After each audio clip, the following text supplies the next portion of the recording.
चंबल में अक्सर डाकू क्या काम क्या करते थे, जब जंगल में इधर से उधर जाते थे, रास्ते में उन्हें कोई गांव पड़ता था तो उस गांव के किसी रसूखदार व्यक्ति के पास सूचना भिजवाया करते थे कि भाई आज के खाने का इंतजाम तुम कर लेना, आज हम सब लोग तुम्हारे साथ ही खाना खाएंगे। गांव का जिम्मेदार रसूखदार व्यक्ति खाने का इंतजाम करता था और ऐसे ही लगातार चलता चला जाता था। आज की कहानी में जिस डाकू की सुनाने जा रहा हूं, इस डाकू से बहुत बड़ी भूल हो जाती है और यही भूल उसकी जिंदगी का अंत बन जाती है। दरअसल जिस घर में वो खाना खा रहा था, खाना खाने के बाद ही पुलिस से मुठभेड़ शुरू हो जाती है।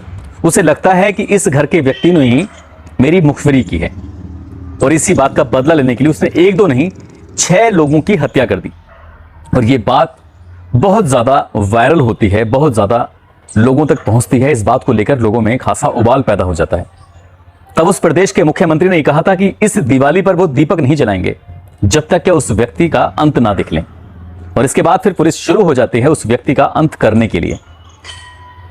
डाकुओं की तरफ से कहा जाता है कि उस डाकू को मारने के लिए एक दो नहीं 10,000 पुलिस वाले आए थे, जबकि पुलिस के ऑफिशियल रिकॉर्ड में था कि 1500 पुलिस वाले उसको मारने के लिए गए थे। आज की कहानी उसी डाकू की है जिसको लोग पान सिंह तोमर के नाम से जानते हैं, जो कभी अपने आप को डाकू कहलवाना पसंद नहीं करता था बल्कि बागी कहलवाना पसंद करता था। वो कहता था कि हम तो बागी हैं, डकैत तो संसद में होते हैं। आदाब, नमस्कार, सत श्री अकाल। मैं उस्मान सैफी। आज की जो सच्ची घटना मैं आपको सुनाने जा रहा हूं, यह सच्ची घटना है मध्य प्रदेश के मुरैना जिले की। कहानी मैं शुरू करता हूं। 1 अक्टूबर 1981 की बात है।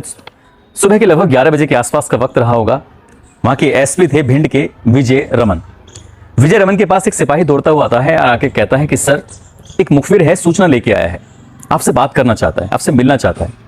तो विजय रमन साफ कह देते हैं कि मुझे किसी से नहीं मिलना है, अगर मिलेंगे तो अकेले में मिलेंगे, चुपके से मिलेंगे, सबके सामने नहीं। अगर पुलिस डाकुओं पर नजर रखती है तो डाकू भी पुलिस पर नजर रखते हैं। यदि यह बात किसी को पता चल गई कि मुखबिर ने आकर सूचना दी है तो उस मुखबिर की जान को भी खतरा हो सकता है। अब यहां से विजय रमन एक जगह निर्धारित करते हैं, उस मुखबिर को वहां बुलाया जाता है और यहां पर 3 ऑफिसर मिलते हैं। एएसपी BL हांडा होते हैं, DSP YS गोरैया होते हैं और साथ ही SP विजय रमन। तीनों ही मीटिंग करते हैं। वो व्यक्ति कहता है कि साहब, आज जो गांव है रठियापुर, यहां पर पान सिंह तोमर आने वाला है और बस आप टाइम से पहुंच जाइए और फिर देखना आप आज उसको मार ही डालेंगे। ये बात सुनने के बाद SP को लगता है कि यार ये हमेशा झूठ बोलता रहा है, 1-2 बार नहीं, पहले भी कई बार इसने सूचनाएं दी, 3-4 बार, और वो हमेशा सूचनाएं झूठी ही निकलती थी। लेकिन इसी बीच में एक पुलिस वाला, एक सब इंस्पेक्टर खड़ा हुआ था। वो कह रहा था कि साहब, कई दिन से छुट्टी मांग रहा हूं लेकिन आप छुट्टी नहीं दे रहे हैं और आज छुट्टी तो देनी ही पड़ेगी। आपको पता नहीं है मेरे पिताजी एक्सपायर हो गए हैं। दरअसल वो सब इंस्पेक्टर कई दिनों से लगातार छुट्टी मांग रहा था SP से, लेकिन SP कहते थे कि नहीं, यहां पर लोगों की ज्यादा जरूरत है, इसलिए आपको यहीं रहना है। और जब वो मौत की सूचना लेके आता है अपने पिताजी की, तो SP साहब बड़ा अफसोस जाहिर कर रहे थे कि मुझे इसकी छुट्टी दे देनी चाहिए थी, गलत हुआ, मुझे इसे रोकना नहीं चाहिए था। लेकिन इसी बीच में जो DSP साहब होते हैं वो उम्र से बड़े होते हैं। SP साहब की उम्र उस टाइम लगभग 31 या 32 साल के आसपास रही होगी, जबकि इनकी उम्र 50 साल से ज्यादा थी। DSP YS गोरैया वो कहते हैं कि साहब, शुभ संदेश है, शुभ समाचार है, तैयारी कर लीजिए, आज ही एनकाउंटर होगा। बस इतना था। SP साहब इन सब बातों को नहीं मानते थे, लेकिन DSP मानते थे। अब यहां से आसपास को सूचना दी जाती है, लेकिन इन दोनों मध्य प्रदेश के जो मुख्यमंत्री थे अर्जुन सिंह ने, उन्होंने यह तय किया था कि किसी भी डाकू को मारने के लिए आप जाएंगे, उसका एनकाउंटर करने के लिए जाएंगे, मुठभेड़ आमना सामना होगा, तो आप उससे कम से कम 10 गुना ज्यादा पुलिस वाले लेके जाएंगे। अगर वो 10 हैं तो सीधा 100 लेके जाएंगे। और यहां की सूचना मिली थी लगभग 18 डकैत इस गांव में हैं। जब 18 की सूचना मिलती है तो यहां से इंतजाम किया जाता है, पुलिस लाइन फोन किया जाता है, थानों को फोन किया जाता है, लेकिन महज 120 पुलिस वाले ही मौके पर मिलते हैं। अब यहां से चल देते हैं। शाम के 5:30 या 6 बजे के आसपास का वक्त रहा होगा। ये गांव ऐसा था, इसके 20 किलोमीटर तक कोई जंगल नहीं था और चारों तरफ से घिरा हुआ था, एक तरफ सड़क से, एक तरफ नहर से और दूसरी तरफ इस तरह से ये लगातार ये चारों तरफ से घिरा हुआ था। तो इसी जगह को इन्होंने घेर लिया। अब पुलिस ने 3 टीम बनाई। एक टीम वो जो नहर के इस किनारे पर है और दूसरी टीम बनाई उन्होंने जो गांव की 1-2 छतों पर रहना था और तीसरी टीम वो थी जो खुद SP साहब, DSP साहब और ASP साहब, तीनों अधिकारी एक साथ एक जगह मौजूद होते हैं। अब इनके पास 36 SLR और हथियार थे। ज्यादा आधुनिक हथियार उन दोनों हुआ नहीं करते थे। अब ये लग जाते हैं। तभी एक आदमी दौड़ता हुआ, भागता हुआ आता है, क्योंकि हल्का सा अंधेरा हो चुका था। गांव की स्थिति सामान्य थी, जैसे रोजमर्रा की तरह कुत्ते भौंकते हैं वैसे कुत्ते भौंक रहे थे। जैसे जानवर जंगल से आते हैं, जैसे लोग अपने खेतों से आते हैं, वैसे ही बिल्कुल रोज की तरह, रोजमर्रा की तरह लोग जिंदगी जी रहे थे। लेकिन पुलिस वालों ने अपना अपना रास्ता पहले ही तय कर लिया, किसको कहां खड़ा होना है, किसको कैसे रहना है। धीरे धीरे जैसे अंधेरा होता है, एक व्यक्ति, उन डाकुओं को शक होता है कि पुलिस ने उन्हें चारों तरफ से घेर लिया है, और जब यहां से वो दौड़कर भागकर जाता है तो एक सिपाही उसको पकड़ लेता है, पकड़कर खींचते हुए लाता है। उसने अपने चेहरे पर एक तरह से राख सी लपेटी हुई थी, और लाकर एसपी के सामने, विजय रमन के सामने जब लाके खड़ा कर देता है तो विजय रमन कहते हैं कि कहां है तुम्हारा सरदार। तो वो कहता है कि मुझे क्यों मार रहे हो, तुम्हारा बाप मेरे पीछे है, अगर मारना है तो अपने बाप को मार कर दिखाओ। वो इतना आत्मविश्वासी था, उसे लग रहा था कि इसे मार नहीं पाएंगे। और यही बात पान सिंह तोमर भी कहता था। शाम को 6:30-7 बजे के आसपास से मुठभेड़ शुरू होती है और लगभग 12:30-13 घंटे तक मुठभेड़ चलती रहती है। पुलिस वाले गोली चलाते हैं, लेकिन वो रुक के, पहले गोली बदमाशों की तरफ से, गुंडों की तरफ से चलती है, और लगातार जब गोली चल रही है और चलते चलते रात के 12 या 1 बजे के आसपास डकैतों की तरफ से थोड़ी सी शांति हो जाती है, तभी पुलिस वालों को लगता है कि अब इनके पास है नहीं हथियार, गोलियां खत्म हो चुकी हैं। और जब गोली चलती है तो उसमें 9 डकैत मारे जाते हैं, और उन्हीं में एक डकैत होता है जिसका नाम पान सिंह तोमर होता है। पान सिंह तोमर भी मारा जाता है। इस बात की तस्दीक हो जाती है, मुख्यमंत्री को फोन किया जाता है, सूचना दी जाती है कि साहब वो मारा जा चुका है। और यहीं से लोगों के दूर दूर तक जब बीबीसी इस रिपोर्ट को चलाता है तो ये रिपोर्ट पूरी दुनिया में फैलती है। बीबीसी जब इस रिपोर्ट को चलाता है तो उसमें साफ साफ उसकी शुरुआती जीवन के बारे में बताया गया था कि एक लड़का जिसने मध्य प्रदेश का एक जिला होता है मुरैना और उसका गांव होता है भिड़ोसा, 1 जनवरी 1932 को ये पैदा होता है। जब ये 4 साल का था तो इस उम्र में बच्चे चलना सीखते हैं, बात करना सीखते हैं, और इसी उम्र में ये बच्चा इतनी तेज दौड़ता था कि इसकी दौड़ को देखकर लोग हैरान रह जाते थे कि ये बच्चा बहुत तेज दौड़ता है। जब वो 17 साल की उम्र में आता है तो वो सेना ज्वाइन कर लेता है, और सेना ज्वाइन करने के बाद उसको रुड़की के बंगाल इंजीनियरिंग में तैनाती मिल जाती है। और यहीं से जब वो खाने का वक्त होता था, सुबह नाश्ते का होता था, दोपहर में या शाम को खाने का लिए जब लाइन में लगते थे तो उसको उतना खाना नहीं मिलता था जितनी क्या उसकी भूख होती थी। सेना में काम ज्यादा करना होता था और उसकी भूख ज्यादा होती थी, तो वो एक दिन मैस में जाकर लड़ने लगता, कहता कि जितना खाना तुम देते हो मेरा उससे पेट नहीं भरता, मुझे उससे ज्यादा खाना चाहिए। तभी वो 2-3 रोटियां उठा के जबरदस्ती अपनी थाली में रख लेता और वहां से चले जाता है। तभी पीछे से आवाज लगती है कि अगर तुम्हें इतनी ही भूख लगती है तो तुम अपनी भूख को मिटाने के लिए स्पोर्ट्स में क्यों नहीं चले जाते। स्पोर्ट्स में जाओगे तो वहां जाकर तुम्हें मुँह खाना मिलेगा, बहुत सारा दूध मिलेगा, फल मिलेंगे, सारी इच्छाएं तुम्हारी पूरी हो जाएंगी। ये बात सुनने के बाद पान सिंह तोमर को लगता है कि ये तो बहुत अच्छा है, अगर ऐसा हो जाएगा तो फिर क्या कहने। वो सीधा जाता है, जाकर अपने अधिकारियों से कहता है कि साहब मुझे स्पोर्ट्स में ले लो और स्पोर्ट्स में शामिल होकर मैं कुछ करना चाहता हूँ। बोले क्यों आना चाहते हैं स्पोर्ट्स में? कि साहब मुझे भूख ज्यादा लगती है खाना खाने के लिए, वहाँ खाना ठीक से मिलता नहीं है। जब इस बात को सुनते हैं अधिकारी तो उन्हें ताज्जुब होता है, लेकिन वो कहता है तुम क्या काम कर सकते हो? बोला दौड़ सकता हूँ। दौड़ का उसका एक अभ्यास कराया जाता है और उस दौड़ में वो बाकी बाजी मार लेता है। जब वो दौड़ता था तो लोग कहते थे कि इससे अच्छा कोई दौड़ ही नहीं सकता। उन दिनों मिल्खा सिंह का नाम भी बहुत ज्यादा सुर्खियों में था, लेकिन मिल्खा सिंह भी कहते थे कि ये बहुत अच्छा दौड़ता है। सामान्य दौड़ में हिस्सा लेता है, लेकिन कोच कहता है कि तुम्हें बाधा दौड़ में हिस्सा लेना चाहिए, और वो अपनी कोच की बात मानता था, और कोच की बात मानने की वजह से उसने बाधा दौड़ में हिस्सा लिया। और साल 1949 से ये अपनी नौकरी की शुरुआत करता है। 1950 से लेकर 1960 तक बाधा दौड़ में हर साल राष्ट्रीय चैंपियन चुना जाया करता था। 10 साल में 7 बार राष्ट्रीय चैंपियन बनना अपने आप में बड़ी बात होती है। उन साल 1952 में टोक्यो में एशियन गेम्स चल रहे थे, उस एशियन गेम्स में भी ये हिस्सा लेने के लिए जाता है, और सब कहते थे कि ये जीतेगा क्योंकि इसके टक्कर का पूरी दुनिया में कोई खिलाड़ी हो ही नहीं सकता, पूरी दुनिया में इसके बराबर कोई एथलीट हो ही नहीं सकता। जब ये टोक्यो जाता है, वहां जाने के बाद जब दौड़ का नंबर आता है तो दौड़ने के लिए खड़ा होता है, तो ये नंगे पैर था क्योंकि इसने अभी तक अभ्यास किया था नंगे पैर दौड़ने का। लेकिन वहां जो एशियन गेम्स चले थे उन्होंने कहा कि जूतों के बिना आप दौड़ ही नहीं सकते, तो ये इस बात पर लड़ने लगता है। पान सिंह तोमर कहते हैं कि ऐसा ये गलत है, आपको अगर यही सब कराना था तो मुझे पहले क्यों नहीं अभ्यास कराया। और उसमें हिस्सा लेता है, लेकिन हिस्सा लेने के बाद वो टोक्यो में सिर्फ प्रतिनिधित्व ही कर पाता है, कोई मेडल जीत नहीं पाता, और इसी बात का उसे अफसोस भी रहता है। इसकी जो आर्मी में था तो उसकी लाइफ बहुत अच्छी चल रही थी, लेकिन आर्मी में रहते हुए इसके गांव से चिट्ठियां आया करती थी, और चिट्ठी में एक बात हमेशा लिखी होती थी कि भैया नक्शे में जमीन कहीं है और भूमि कहीं है। इसी बात को लेकर अक्सर झगड़ा होता रहता है, फसाद होता रहता है, आप कुछ करते क्यों नहीं है।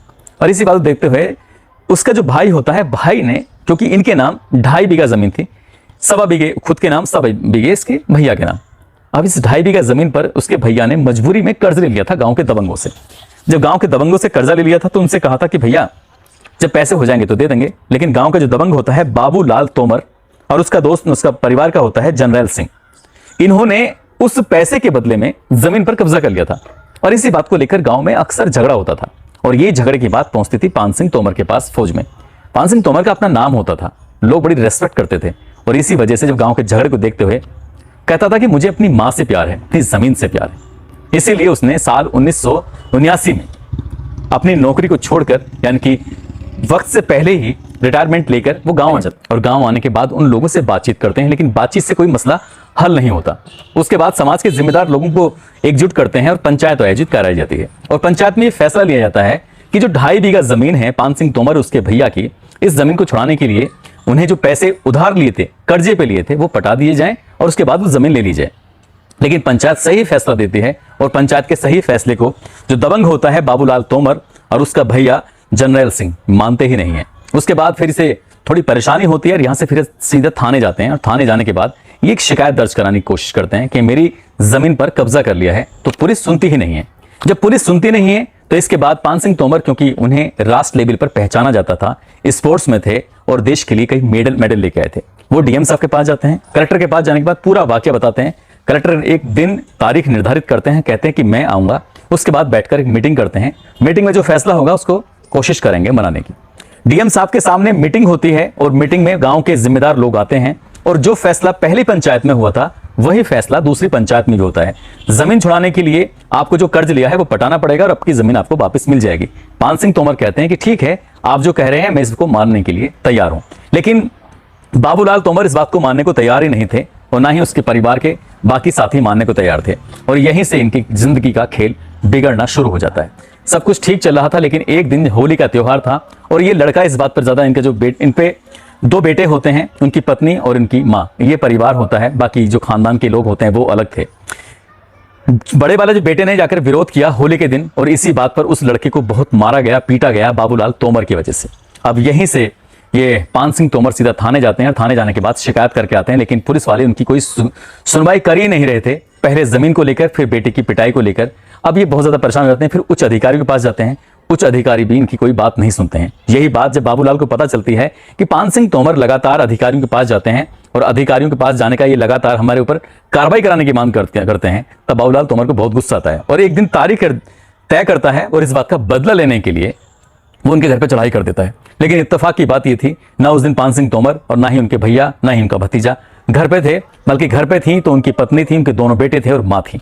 और इसी दिन ये जो बदमाश होते हैं, गांव के दबंग लोग होते हैं, पान सिंह तोमर के घर में घुस जाते हैं और घर में घुसने के बाद यहां से किसी तरकीब से जो पान सिंह तोमर की पत्नी होती है वो सूझबूझ से काम लेती हैं और दोनों बच्चों को यहां से लेकर अपने भाग जाती हैं, उन बच्चों की जान बचाती हैं। लेकिन जो पान सिंह तोमर की माँ होती है वो घर के अंदर ही मौजूद थी और घर के अंदर मौजूद होने की वजह से उन दबंगों ने इनकी माँ को बहुत ज्यादा मारा पीटा, बंदूकों की बट से मारा, खूनम खान कर दिया। और जब पान सिंह तोमर शाम को घर आते हैं तो माँ ने अपने बेटे से कहा कि आज तेरी वजह से मैं बहुत ज्यादा पिटी हूं, ना तो तू जमीन छुड़ा पा रहा है, ना ही अपने बेटे का बदला ले पा रहा है और आज तेरी माँ को भी इन्होंने मारा है।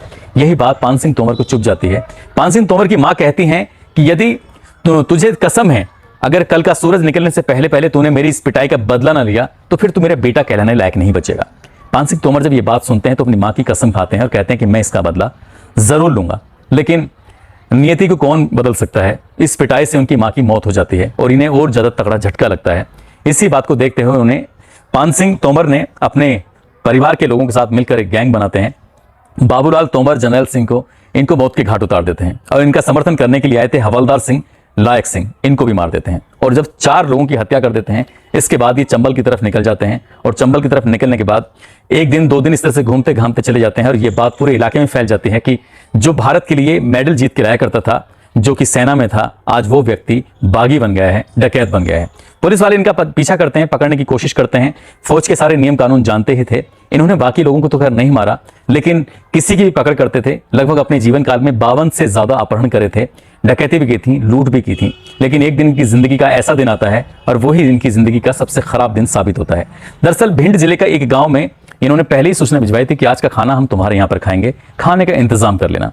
ये खाना खाने के लिए वहां पहुंच जाते हैं, खाना खा रहे थे, उसके बाद जब यहां से निकलने की तैयारी में थे तभी पुलिस से मुठभेड़ हो जाती है और इनका भाई होता है जिसका नाम होता है मातवीन, और इस पुलिस मुठभेड़ में वो मारा जाता है।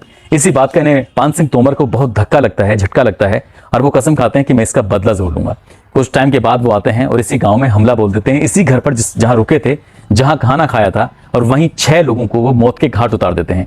यही बात जब अखबारों के माध्यम से लोगों को पता चलती है, एक दूसरे के माध्यम से लोगों को पता चलती है, बात सरकार तक पहुंचती है, बात केंद्र तक पहुंचती है, और फिर सरकार आदेश देती है कि पान सिंह तोमर को किसी भी कीमत पर छोड़ा न जाए, और जब पान सिंह तोमर को पकड़ने के लिए जाएं या एनकाउंटर करने के लिए जाएं तो 10 गुना ज्यादा पुलिस उनके लिए लेके जाई जाए।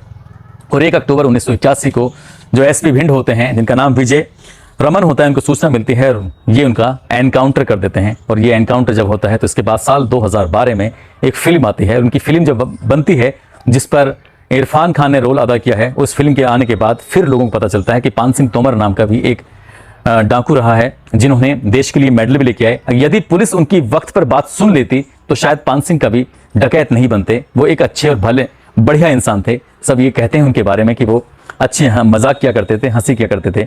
उनके जो दोनों बेटे होते हैं, दोनों बेटों को वो फौज में भर्ती कराने की पूरी कोशिश करते हैं। इनमें एक बेटा फौज में भर्ती हो जाता है जबकि दूसरा बेटा किसी और नौकरी में भर्ती होता है। बताया जाता है कि एक बेटा सूबेदार की पोस्ट से रिटायर हो चुका है जबकि दूसरा बेटा शायद सीबीआई में या किसी और विभाग में वो नौकरी कर रहा है। परिवार झांसी में शिफ्ट हो गया है। गांव तो इतना आना जाना नहीं होता है, लेकिन गांव के लोग उन्हें आज भी याद करते हैं।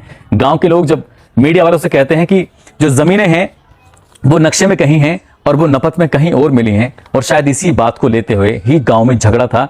ये जो जमीन का झगड़ा था, पान सिंह तोमर और उनके गांव के जो बाबूलाल तोमर होते हैं, यही झगड़ा था कि जो जमीन थी वो पान सिंह तोमर की उस मौके पर नहीं थी बल्कि कहीं और थी।